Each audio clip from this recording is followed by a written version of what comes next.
Welcome, everybody. This is another episode of Hard for Justice, a Steven Seagal podcast. I'm your host, Michael. Matt was unfortunately unable to join us today, so we have Craig filling in. Craig, thank you for being here, and can you tell us a little bit about yourself and your history with Seagal? Yeah, hi. Sure thing. I'm Craig, and you can hear me on this network, the Last of the Action Heroes network, as part of the Slycast and most of the monthly shows we do. But the Slycast is a movie-by-movie rundown of Sylvester Stallone's cinematic career. We've slowed down quite a bit since we've started, but every once in a while you'll get a new episode from us, and it's a lot of fun. Seagal is... I remember the Seagal heyday. Yeah. I remember his first 3 movies probably coming out in theaters, and they were a big deal. Mm-hmm. They were a big deal. They were event films for me and my brother. Yeah. For me and my dad night, as well. Yeah. I mean, opening night, Hard to Kill, Out for Justice, Marked for Death. All 3 of those were just, they were event films for me. So that's kind of where I entered the Seagal fandom. It's been a little hard to maintain that fandom. Yeah. Do you mind me? Do you mind me asking how old you are? I'm 42. So are you? All right. I'm 46. I turned 46 about a month ago. So about the same. So yeah, I remember I got hooked on him by my dad watching the first few, and like the first 4 or 5 were good, and then I just honestly stopped watching after that. So. Yeah, so that's kind of why we're doing it, just to kind of punish myself, I guess, and then podcast about it.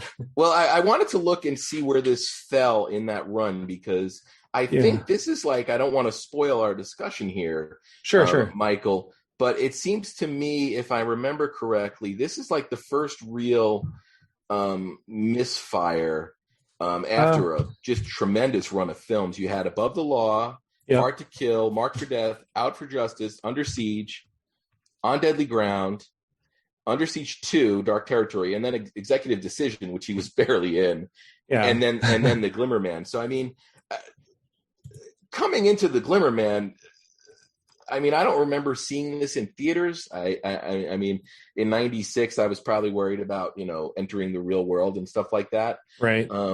But I mean, that's a heck of a run of films leading up to it. Oh yeah, it's I'm looking at the filmography here. It's let's see. You're right. Yeah, it is the first. Looking at those, all the ones that up until Glimmer Man were pretty good. I think my favorite was probably Under Siege. But yeah, Glimmer Man was the first kind of crapper, so to speak. Yeah, I don't know. For me, it's got to be probably one of the first 3, that holy trilogy, if you will. I could speak highly of all of them. They all have great sequences. Marked for Death, when he breaks that guy in half, is just, I mean, that's like cinematic gold. It is, yeah. I watched that recently again because we're going to do that one next. We kind of jumped ahead in the Glimmer Man, because we got Stephen Tobolowsky interviewed last week. So let's see. Yeah, it's kind of interesting because I know the trailer made it kind of seem like a funny buddy cop movie. Yeah. And you go to it and it's like it's not funny at all, really. Yeah. not it's unintentionally funny. And then I remember the trailer. I remember when I saw that, back in the day, it talked about, him being the Glimmer Man, the mysterious Glimmer Man. And then they kind of don't do anything with that in the movie. No. So it's like they wanted to call it the Glimmer Man versus the, Jack Cole show or something like that. Yeah. So I had read, Michael, that the original script was like 114 pages, I think Wikipedia said, but also that they were going for more of like a Last Boy Scout type feel. Yeah, I read that. Which they obviously missed the mark on, but it's surprising to me because I would say that I'm a Keenan Ivory Wayans fan. Mm-hmm. You watch a movie like I'm Gonna Get You Sucker. Yeah. Any of the stuff, I mean, he put together In Living Color, I mean, which is a landmark show. He's a funny dude. And in this movie, it just feels like the character doesn't get any development, which is a shame. But then also you can see the moments where like they dropped in lines from him that they thought were going to be funny. Unfortunate because Keenan looks great in this movie. Mm-hmm. He's got a great look. He's got a great vibe. He's got a great sort of swagger. But man, it's just I don't know. Maybe the chemistry wasn't there. Yeah, it's a shame that it wasn't more like Last Boy Scout, because that one especially compared to Glimmer Man, I mean, Last Boy Scout is excellent, I think. But yeah, it's a shame. Let's see. I'm going to go ahead and play the trailer here, okay, so people can get a listen. To those he pursued, he was known only as the Glimmer Man. They'd see nothing but shadows. Then a glimmer. Then he's always followed his own path and worked alone until now. Mr. Lovebeads, you're gonna have to seek higher enlightenment somewhere else. They don't see eye to eye. This guy is weird. Drop the gun. I can't fight. This is not the time I want to hear that. I got soul! For a minute there, I forgot you told me you can't fight. It's against my religion, I'm a Buddhist. And I'm super bad. And they use different methods. Once in a while you should cry because, like, it cleanses the soul. If I need a cleansing, I have a bran muffin. But on this case, Pray that we hurry up and find this killer so I don't have to be with your crazy ass much longer. opposites do attract. He's a little country. I'm a little bit rock and roll. Why don't we just get you some red boots and a cape and you can fly around the city and stop all the crime? Take your little sensitive ponytail and your little sissy beads and get out of here. Warner Brothers presents Steven I Seagal, have something to completely clear up that bruise on your forehead. What bruise? That bruise. Keenan Ivory Wayans, 請飲茶，我出氣好苦㗎。 Do you know I'm black? You learn well, grasshopper. the Glimmer Man.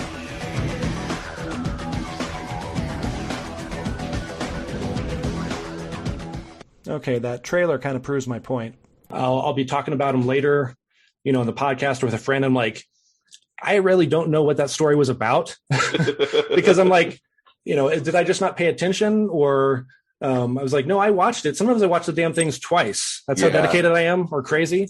But yeah, a lot of times it just like they cut stuff out and don't bother to put it back in because really, it doesn't really matter, I guess. But a good story does make it better. Yeah. But, this movie asked a lot of us as viewers. Right. It was, it was kind of like the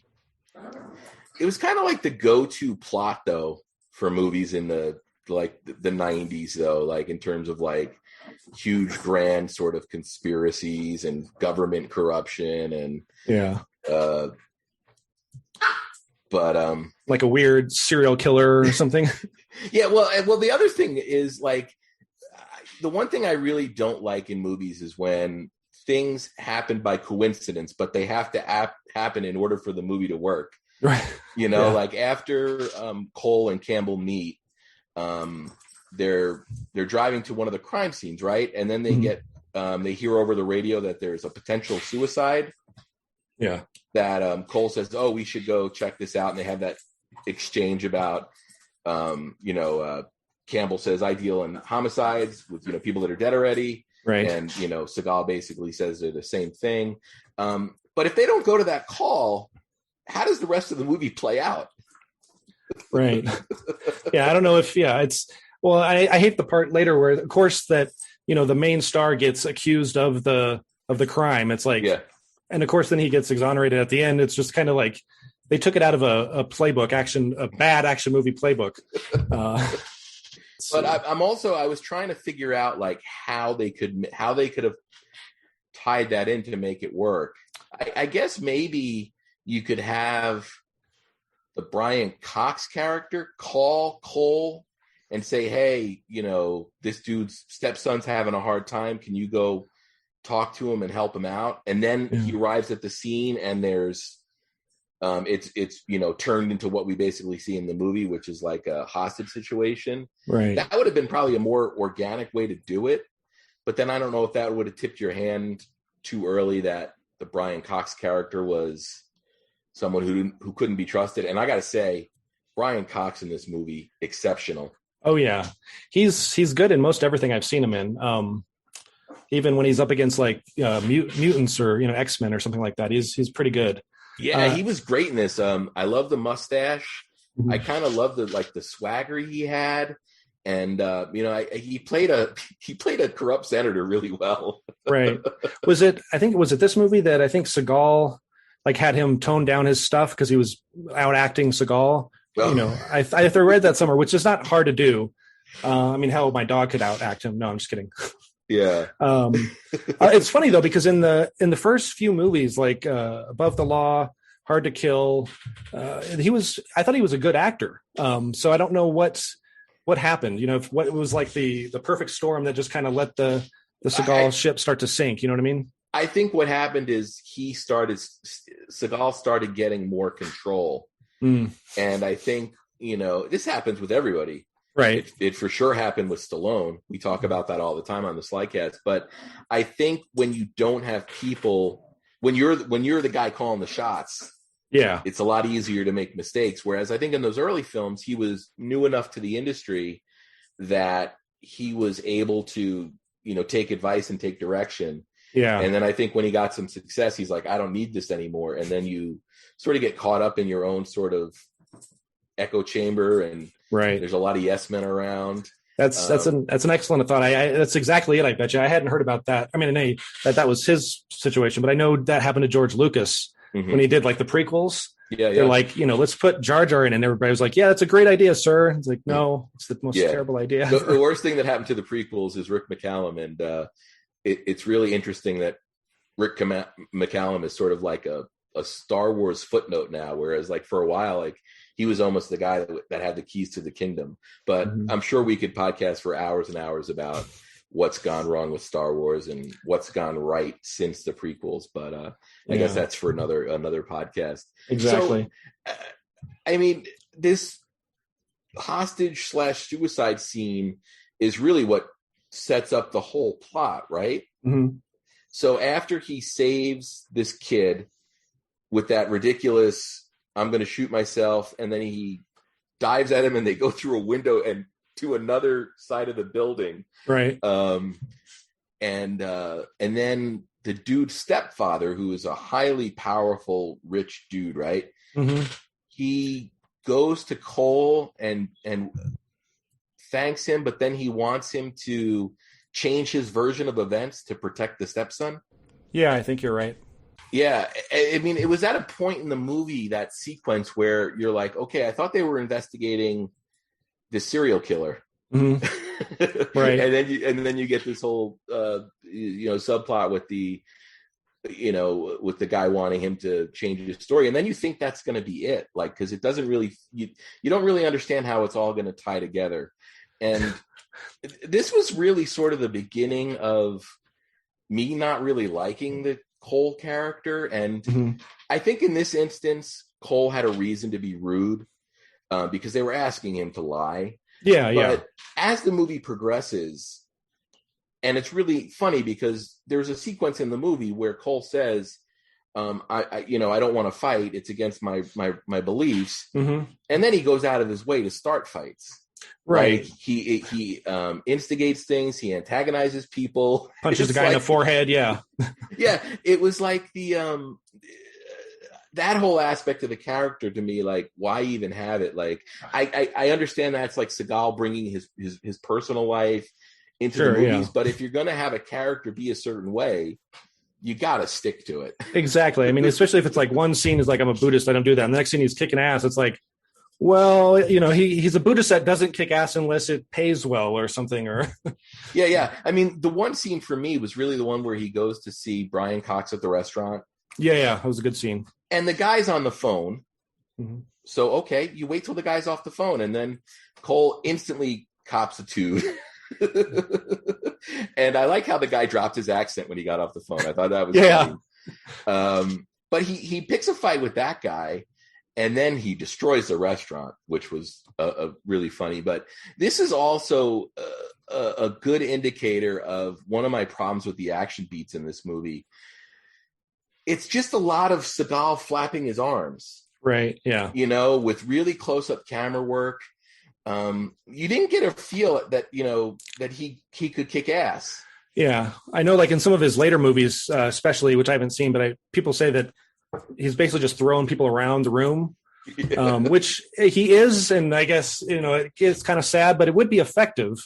But yeah, like, especially like from going from Above the Law, Hard to Kill to all those, pulling back the wrist and stuff, and breaking people in half to just like kind of flapping his arms. That's kind of it's a big steep downfall there. Yeah, and I wonder how much of that. I know the director. I think it was John Gray. He's actually done a bunch of TV work. He co-created the Ghost Whisperer TV show. Oh yeah, that's right, he did. So I mean, it's not like we're seeing a great cinematic director at work here, but and that's probably all second unit anyway that's doing the fight sequences. But I wonder if it was just like, oh, we don't really want to waste time doing choreography on this, or Seagal was just like, it doesn't matter, just show me flapping my hands around. I don't know. So you get this whole sort of Russian connection, right? Yeah, with the serial killers, which I guess is what brings the two plot points together, and we get that gratuitous morgue scene where you see multiple dead breasts. Yeah, and as I'm watching the scene, I'm like, please don't go there, please don't go there. And then, sure enough, Keenan Ivory Wayans has to make a dead breast joke. But, I know.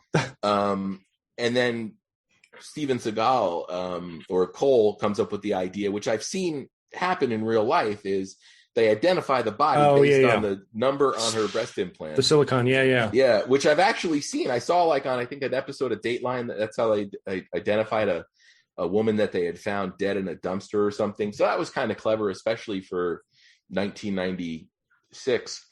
Yeah, I just thought, and I didn't really care for that scene either with the boob joke. I think they were much better than that.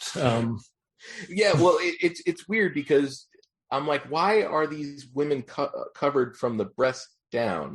But then I realized that it was to make sure that we understood that that's how Cole was going to identify the body. And the morgue guy there, I didn't look this up, but I'm pretty sure that was Stuart Pankin, who was a big actor in the 80s on TV.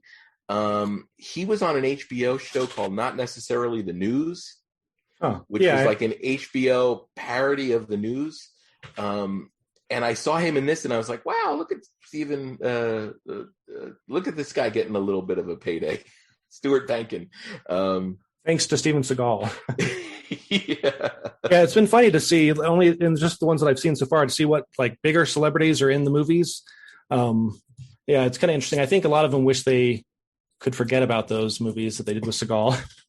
I know when I interviewed Stephen Tobolowsky, who plays Christopher Maynard in the movie, he hadn't seen it. I don't think even now he's not watched the movie. Yeah. So he was asking me what happened. And I was like, okay, yeah, they shot you and all this stuff. So he thanked me for not having it, so he didn't have to watch it. So I thought it was hilarious. And I'm not sure if this is covered in your interview. I haven't listened yet, but I had read that Seagal originally didn't want to kill him. Mm-hmm. So they actually had him come in and record some lines of dialogue that indicated he had survived. Yeah. Steven told that story. It's pretty funny. So that episode with the interview is actually out now. I just released it today, so you guys can go take a listen. But it was a hilarious story. Basically, Steven didn't want to kill people in the movies anymore, and so they had Steven Seagal, and then so they had Stephen Tobolowsky come back and be like, record lines like "Finish me off, you bastard," or "It's just a flesh wound," or and thankfully they ended up keeping him dead in the movie. They didn't bring him back, which was good. But it was hilarious. And that was another little. I kind of enjoyed the detective work in this movie. We just talked about sort of the breast implant identification, and then also locating the serial killer. Mm-hmm. They get his name from somewhere, right?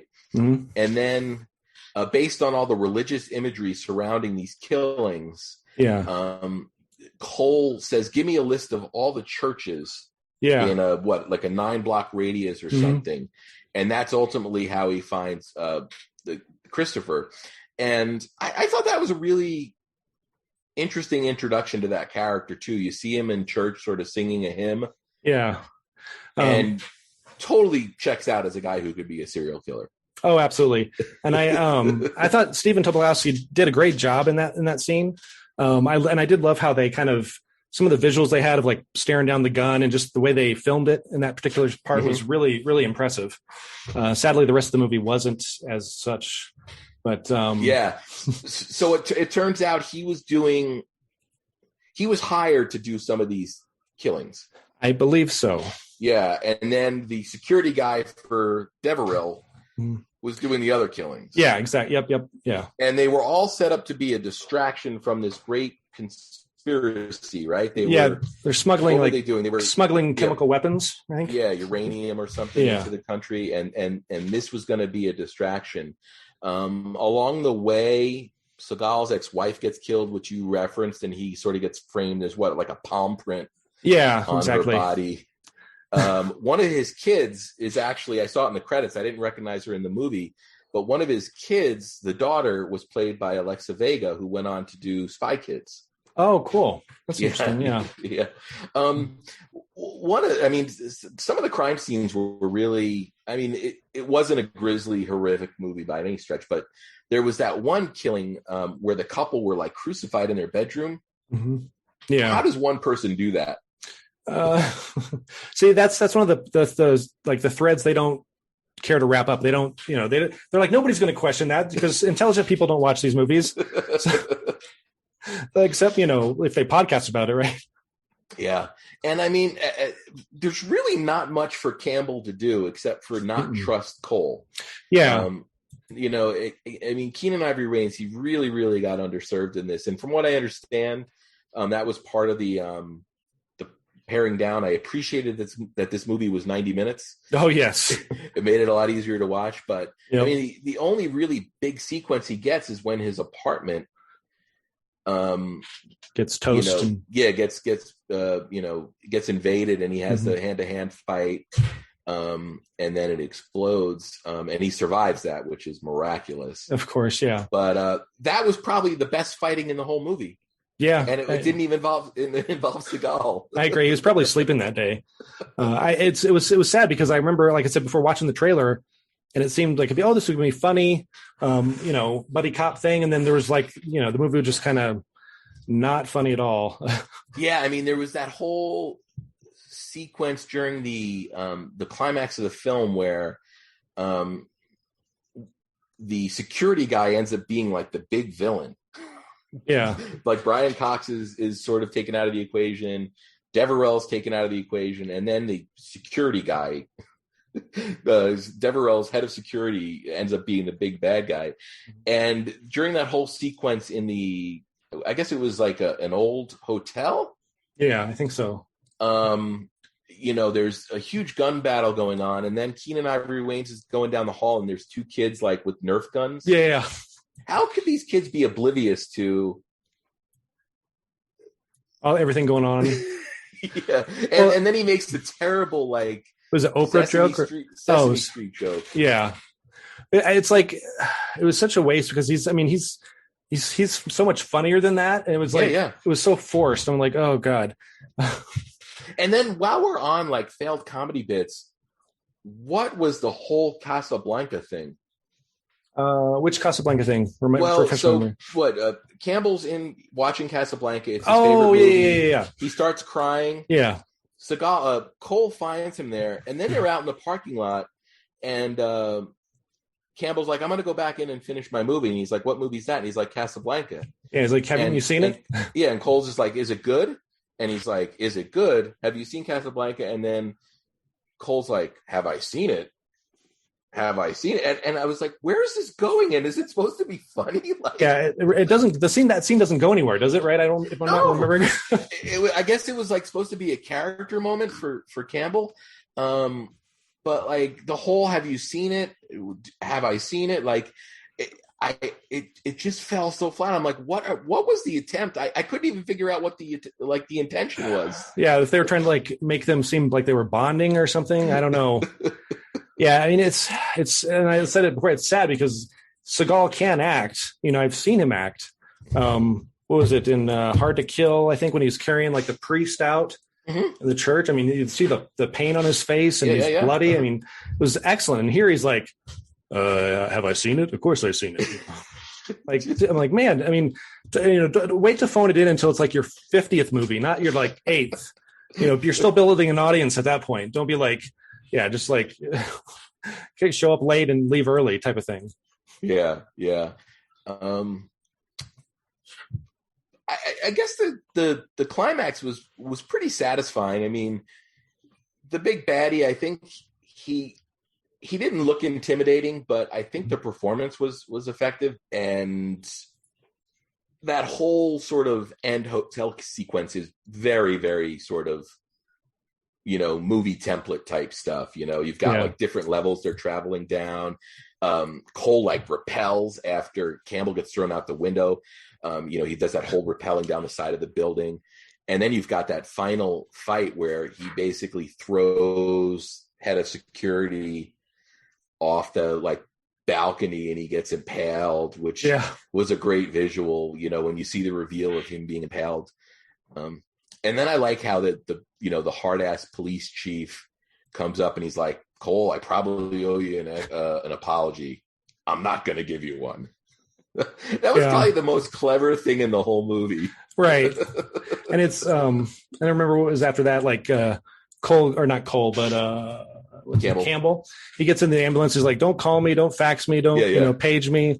Then you just have Cole standing back there, looking all, I don't know, Buddhist, very like peaceful, just kind of laughing a little bit. And it was I think, I don't know. I've never written a screenplay, but I think I could maybe do better. I don't know. That's harsh. That's harsh, but you know what? We missed some of the best comedic moments in the film. For some reason, Campbell is allergic to incense. Oh, right. I remember that. Yeah. And then Cole gave him some, what was it, like camel penis or something? It was powdered deer penis that he got at the I guess like the Asian holistic medicine store, which is another scene that really doesn't have any reason. And I thought the powdered deer penis was going to pay off, or his allergy to incense, and neither one did. It was like, it was like character detail you didn't need, or it was failed attempt at comedy. It was definitely failed attempt at comedy, because he's like, if I need cleansing, I'll have a bran muffin. Or he's like, goes to that one lady, he's like, do you know I'm black? It's like I could see what they were trying to be funny about, but it's like, and he's so much funnier than that. I don't know why. Yeah. It's like he was phoning it in too. Of course, he was working with Steven Seagal, so I guess we didn't really have to try that hard. But I'm sure he was happy to take the check and whatever sort of boost this gave him in Hollywood. I almost wonder, Michael, if like this would have been a better movie if they had played it completely straight and not attempted any of the comedy. I think so, because it was when they attempted it, it just kind of like took you out of the rest of the movie, and you're like, what the hell did I just watch? If they just played it totally serious, gritty, we're after this killer, and everything. My wife or ex-wife just died, got killed. That would have been better, because I think Seagal trying to do the comedy, going from the comedy to the drama, was just kind of maybe too much for him. Yeah, and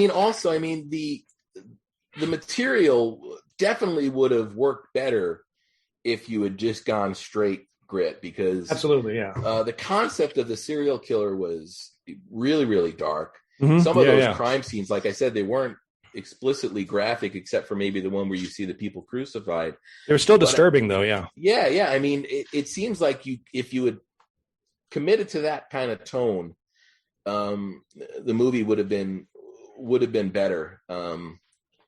By far, though, this is, I would say, probably Seagal's first miss. Absolutely, yeah. Looking at it's a glorious miss. It's a big miss. I mean, luckily he recovers. There are some good ones after, but it takes a good director, good actors to balance that heavy drama and comedy, like in Last Boy Scout. I mean, because there's some laugh out loud funny shit in Last Boy Scout, and then there's really some serious stuff in there. And and of course you have Bruce Willis and the other Wayans. I can't remember. Yeah, Damon. Yeah. So they're excellent, but it takes a good cast and crew to pull that off, and it just wasn't here on Glimmer Man, unfortunately. Yeah. One other note I had, one of the police officers that they work with is played by Richard Gant, and there's a sly connection there because he played Duke in Rocky V. Oh, okay. Let me see. Yeah, he played the Tommy Morrison's manager. Oh yeah. Gotcha. Yeah, Duke. Yeah. Is it Duke? I want to say Duke was his trainer. Oh my God! I know all the Sly fans are yelling at me right now for getting this character's name wrong. 1990. George. Yeah, he's George Washington Duke. Yep. Mm. Yeah. So Richard Gant, who recently has popped up on the show on Netflix, Mr. Iglesias, with Gabriel Iglesias, Fluffy the comedian. Oh, cool. Yeah. It's kind of a fun show that I know I shouldn't enjoy. Ryan on Going the Distance, he did an excellent interview with Richard Gant. Oh, so nice. If you're all interested in that actor or that character, definitely check it out. But I think he was the only other face that popped up that I was like, oh wow, Richard Gant. And the other thing I like, and I even asked my wife as we were watching this, I was like, does it really rain that much in LA? And she was like, in the 90s it did. You made your wife watch this? Well, she was out. She was out back doing some work in our garden, and I was like, "Oh, 90 minutes. I can put this on and watch it and be done with it before dinner." And for whatever reason, I guess it was too hot out yesterday. She came inside early and plopped down on the couch. And ladies and gentlemen, Craig is going to need a place to sleep tonight. So his number is 482. She's watched some bad Stallone movies with me, so she's used to it. But apparently in the 90s, I guess LA was a lot wetter than it is now. You're kind of going for like a Blade Runner vibe or something. That was the other thing. I was like, wow, I know it's like dark and gloomy, but like, everything always looks better wet, they say. But like, the rain didn't really play into this movie at all either. I thought at some point it was going to play into it, like it would play into the plot somehow, but it didn't. It rained a lot. Last Boy Scout took place in LA, right? Yeah. And it rained quite a bit in that movie, so it's kind of interesting. Yeah. Yeah. In the 90s, it was just really wet. Yeah. Very moist. One other thing I did want to say, that this was the first opening titles. I noticed it immediately. Trevor Rabin did the music for this movie. And then he would go on to do a ton of work. I know he worked with Michael Bay. He was the guitar player for Yes. But I think the score in this movie is really good. Yeah, it's probably the best part of the movie. Yeah, I think Seagal actually had a couple of his pieces, a couple of his songs in the movie. Yeah, performed by other bands. Yeah. And I as I was preparing for today, I was listening to the Bulletproof one, and it's actually kind of catchy. Yeah, it's not too bad. Yeah, I was kind of impressed. Maybe Seagal missed his calling there. I know he's put out a few albums, but he's got the ponytail for it. Yeah, exactly. So I don't really take active notes when I'm watching movies, but I think I hit everything I wanted to hit. Yeah, I'm trying to think. I try to watch them twice. I try to watch it once for the enjoyment, quote unquote, air quotes enjoyment, and then once to take notes. So man, as we get, or as I get, and maybe you and Matt, we get farther along, it's going to be so hard to watch them even once. Oh, yeah. I love it, though, when a movie, like I said, it's 90 minutes. They know that they're not in an Oscar movie. It's just going to be like, this is a quick 90 minutes, like a Band-Aid, swift motion, just rip it right off and you'll be fine. Yeah, that was the thing I appreciated most when I sat down to watch it. I was like, 90 minutes. No matter how bad it is, it can't be that bad. And I'm sure I watched this probably on home video. Mm-hmm. Just because it would have been something I would have rented or watched when it came on HBO at some point. But I really didn't have any memory of the movie. Yeah, well, I hadn't seen it because I stopped around On Deadly Ground, but I think that one is after. No, it was right before. Was it? Let's see, Glimmer Man. Yeah, you're right.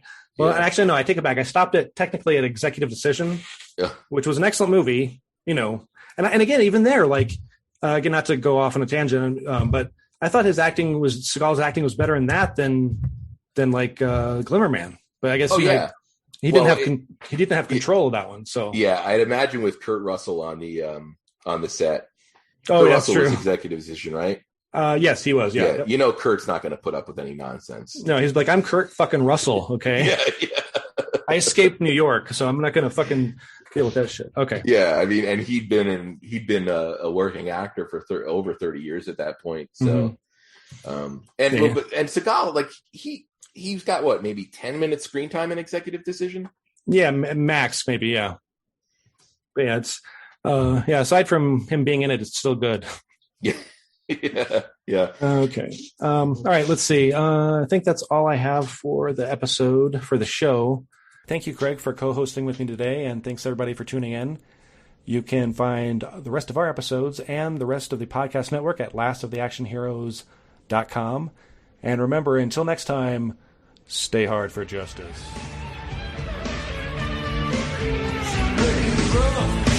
She ain't ready.